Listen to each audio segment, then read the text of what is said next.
Italia, Philadelphia. Tu papà l'americano, americano, americano. Siéntame che tu papà. Tu vuoi vivere alla moda, ma se bevi whisky and soda, poi ti senti disturbato. Tu ballo rock and roll, tu giochi a baseball, ma è solo di Americanelle. Chi te ridà la borsetta di mamma? Tu papà l'americano, americano, americano. Ma se nati in Italia, siéntame, non ci sta niente a fa.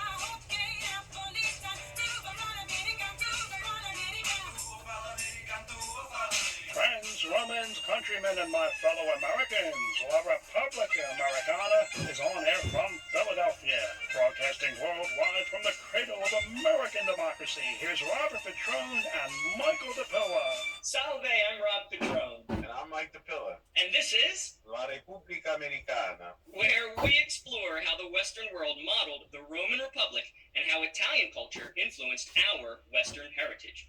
Now, Mike, last episode, we talked about the grand tour of Europe, and specifically Italy, by wealthy 18th century Americans such as Benjamin West, the British American artist who painted famous historical scenes such as the Treaty of William Penn with the Indians, and Benjamin Franklin drawing electricity from the sky.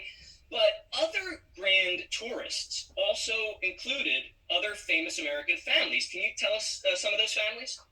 Sure. So there weren't just Philadelphians that went on the grand tour. They were colonists throughout the United States. And at that time, Charleston was the second wealthiest city. And so Charleston sent a whole group over as well. And they were famous people like the Middletons, the Izzards, the Manigos. And these were people that, that had helped sign the Declaration of Independence. Right. So, like very influential people. The Middletons, for example, that would be like the family of Arthur Middleton. He was one of the signers of the Declaration of Independence, right? That's correct. Yeah. Yeah, and the Manigots, and that's not to be confused with manigot pasta, which we stuffed with ricotta and spinach. We're talking about like the family of Gabriel Manigot. He was a famous American architect, and his great grandfather was a Huguenot, wasn't he?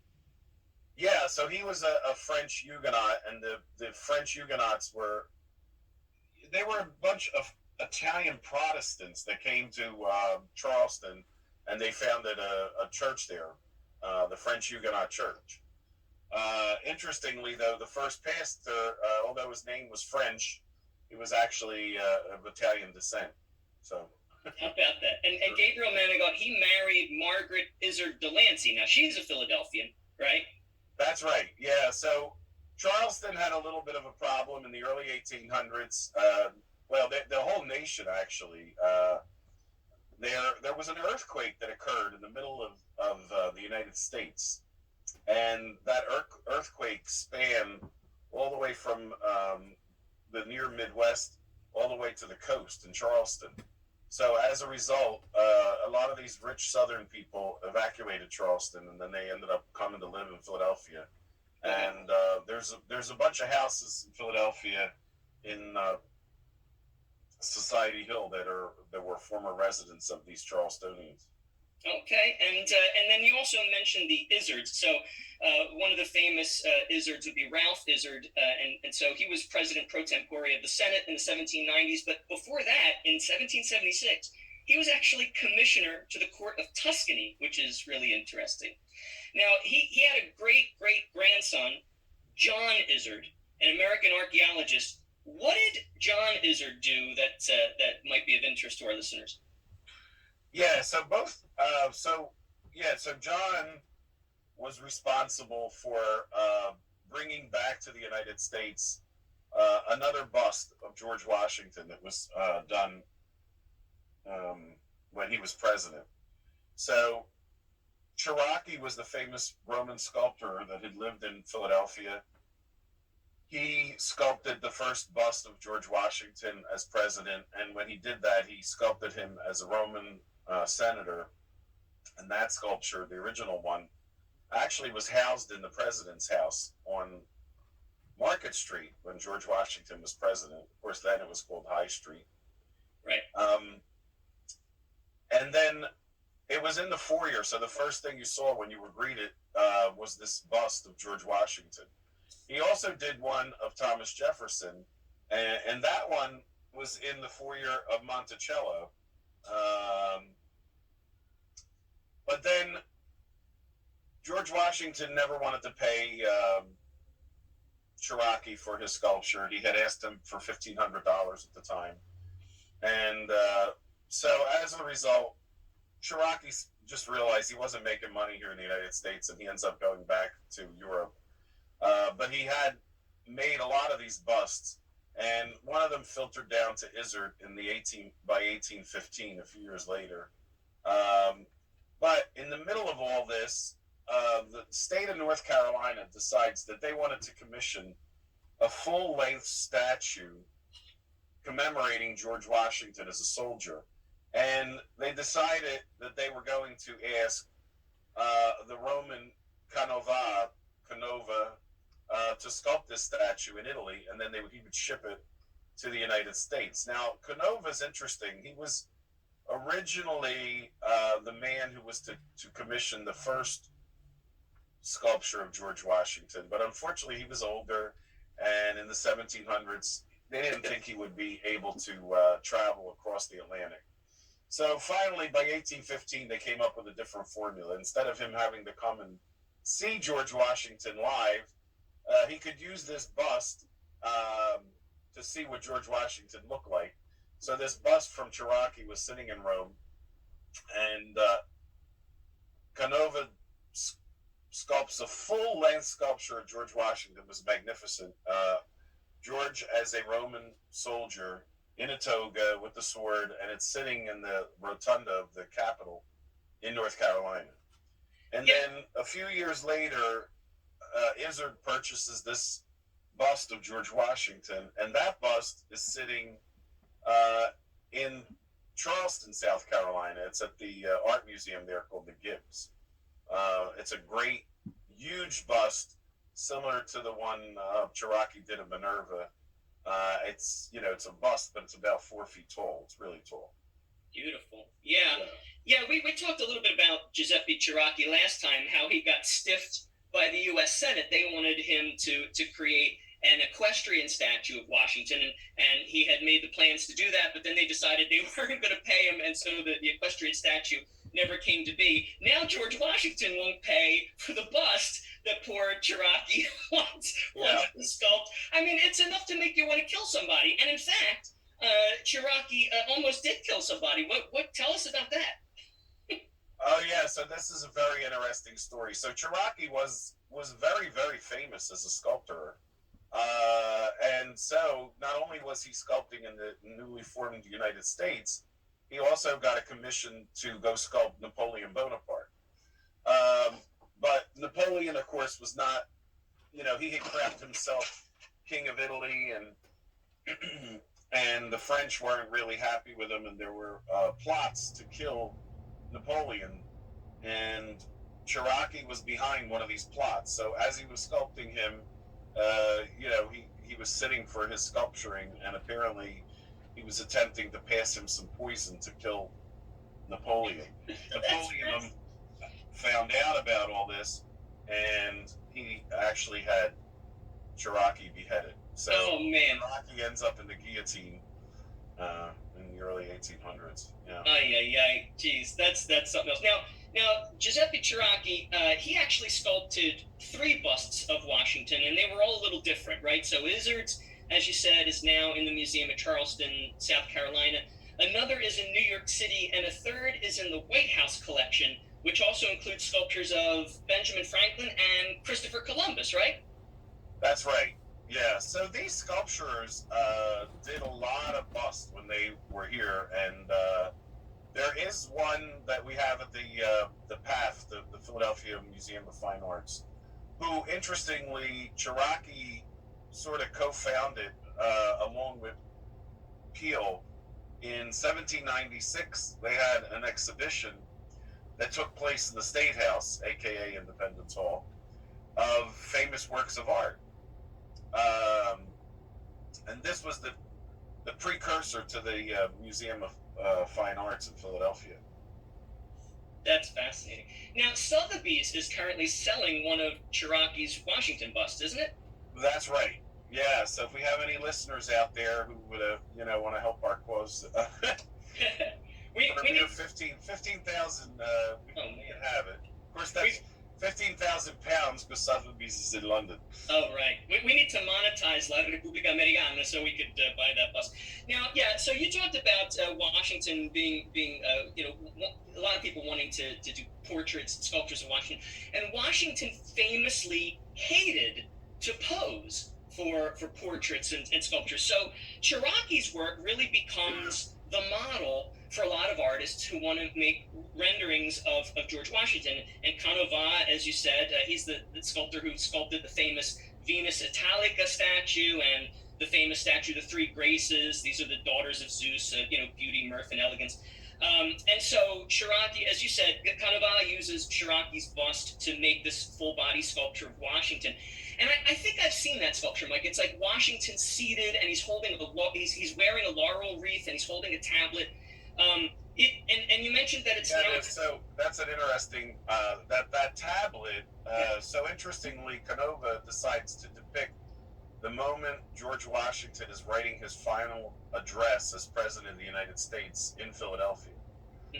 So actually, he's writing his farewell address on that tablet. Oh my gosh! How about that? Is that the one? That's the one where he says, "I have grown blind in service to my country" or something like that. Is that address? Right. Yeah. And then he comes out on the balcony there of the Senate and delivers his farewell address to the people of Philadelphia. Oh man, fascinating. Now, is that the actual statue, the one that's in the building rotunda of North Carolina? Is that the actual statue that was carved by Canova's hand? Yeah, so that's the sad story, is that there was a fire in the Capitol there in North Carolina, and unfortunately, Capitol burned down, and so the statue was also damaged. And so they actually loved the statue so much that they actually recreated a duplicate of the statue, and the new one is not the original. Well, if the new one is even close to Canava's original, it's a gorgeous, gorgeous statue. Now, Canova was not the only artist who used Chiraki's Washington busts as a model for a rendition of George Washington. Were there any famous painters who did? Yeah, so there's a lot of debate. There's two famous paintings of George Washington. One's called The Lansdowne, that many people will know, and if you get to go to Washington, D.C., it's at the National Portrait Gallery. But the other is, that's the famous portrait, and most people know it because it's the image that's on our dollar bill. Oh my gosh. And of course that was done by Gilbert Stuart right in Philadelphia, at the corner of 5th and Chestnut, where his art gallery was, and George Washington is said to have posed for that. And George looks very, sad, as stiff, sort of. Yeah. And he's sitting there, and his smile, he's not really smiling very well. And the reason is that he had just been fitted for false teeth. And they were not wooden, like some people may believe. They were actually ivory. But they were very uncomfortable. But anyway, that same year, this is the amazing story, is the same year they decided to commission a painting in an attempt to convince the ambassador to Spain to help with the rights to the Mississippi River. And they hired this painter. His name was Paravani. He had come to us from Venice, along with another painter. But anyway, Paravani goes on to paint this other painting of George Washington. So unfortunately, it's not very well known in our part of the United States, because the painting, when it was completed, along with images of the Mississippi in the painting, was rolled up and put on a boat and sent over to the ambassador to Spain. And of course, we end up gaining rights to the Mississippi but anyway, that's a later story. Right now, listeners, that painting is now in in Spain. If anybody gets to go to Madrid, you can see the original one. Yeah, the San Fernando Academy. This is Giuseppe Paravani's standing portrait of George Washington. I think people have probably seen this. Yeah, there's a lot. I mean, we could go into a whole story on that. But there's a lot of anybody who looks it up, Paravani. There's a lot of symbolism in the painting that he uses. Now, in other forms of art, Virgil's character, for example, from the Aeneid, the Trojan priest Laocoon, he warns us to beware of Greeks bearing gifts.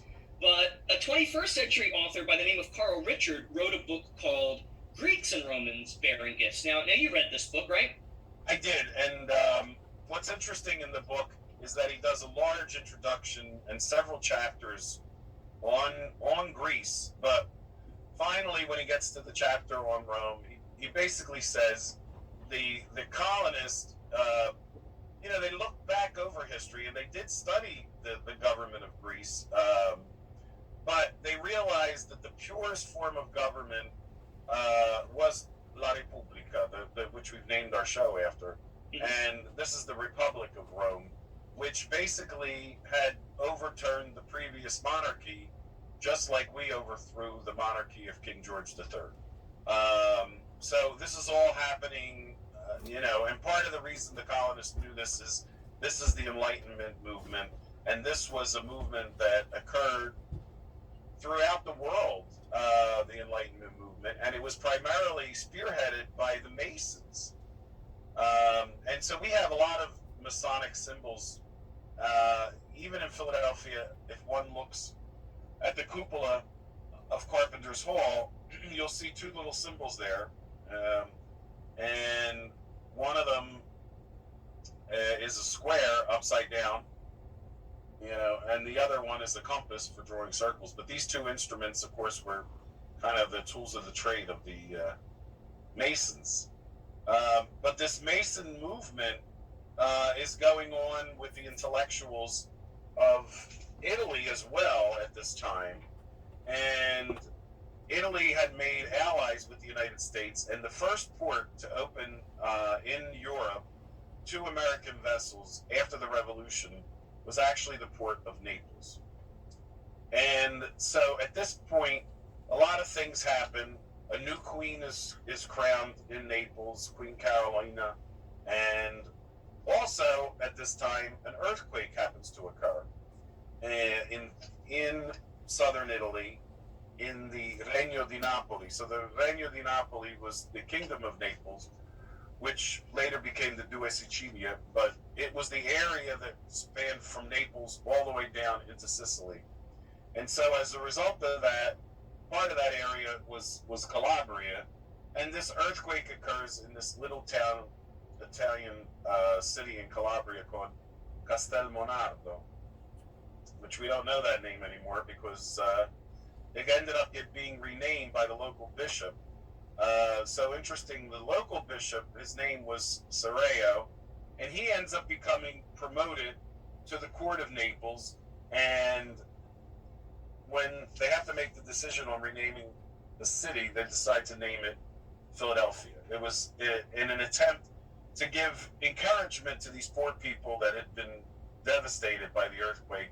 Their town was destroyed. They couldn't no longer live at the top of the hill in Castelmonardo. So they formed a new hill, a new city in the foothills of Calabria. And what they did, which is really remarkable, is they followed the plan of William Penn, which, and what that means is that they built the city with 5 squares, or in Italy it's 5 piazzas. So they have the main piazza, and then surrounding that there's 4 smaller piazzas. But in Italy, of course, the difference is in the piazza, you don't just have trees like we do in the squares that we have left in Philadelphia from that plan. Instead, every piazza had a church. So in Philadelphia, there's 5 churches on every piazza.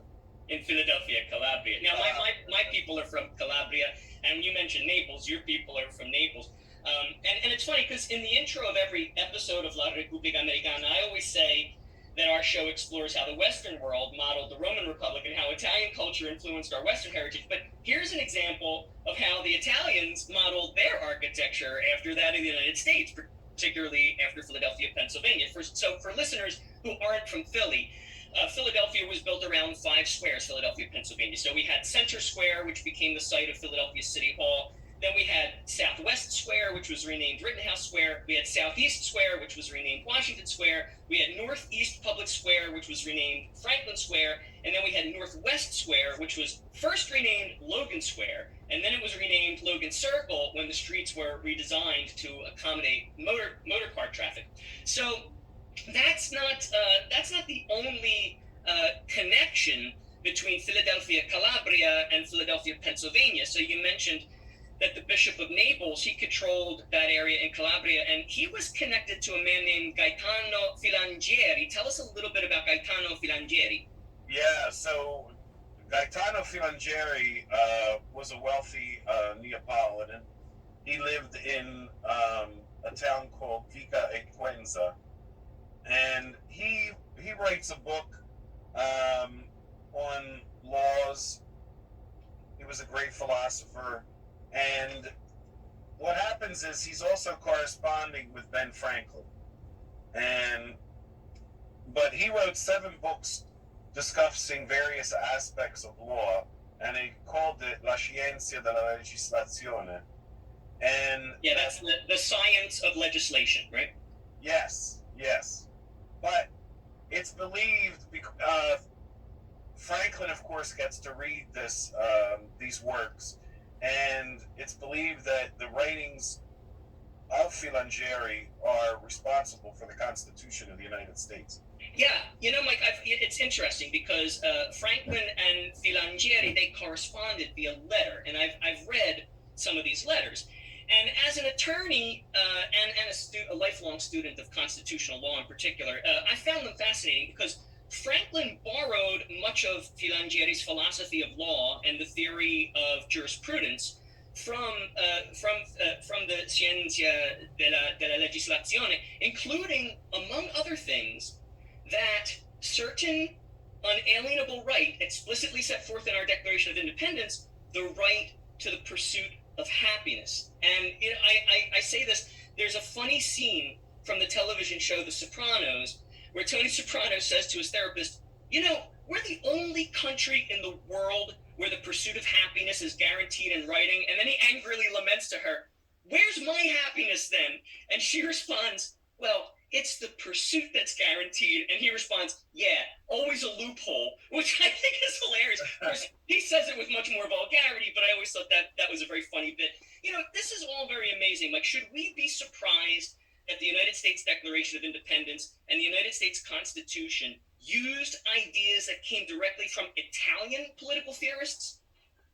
No, we shouldn't, because, it's interesting to say that. But we know that the Renaissance, of course, starts in Italy with people like Petrarca and, of course, Dante. But the Renaissance rose Italy to this great level of intellect, both with legislation and their writings, but also in science. There were other scientists that Ben Franklin corresponded with, like Beccaria from northern Italy. But that period of the Renaissance really, really lasts for hundreds of years. So in the 1700s, Italy is still this great intellectual superpower of the world. Yeah, what do you mean, was this intellectual superpower? Gli italiani sono ancora gli intellettuali del mondo, non è vero, Michele? Yeah, è vero. Now that's Italian.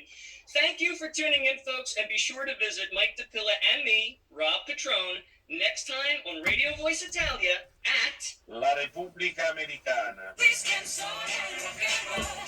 Whiskey and soda and rock and roll. Whiskey and soda and rock and roll.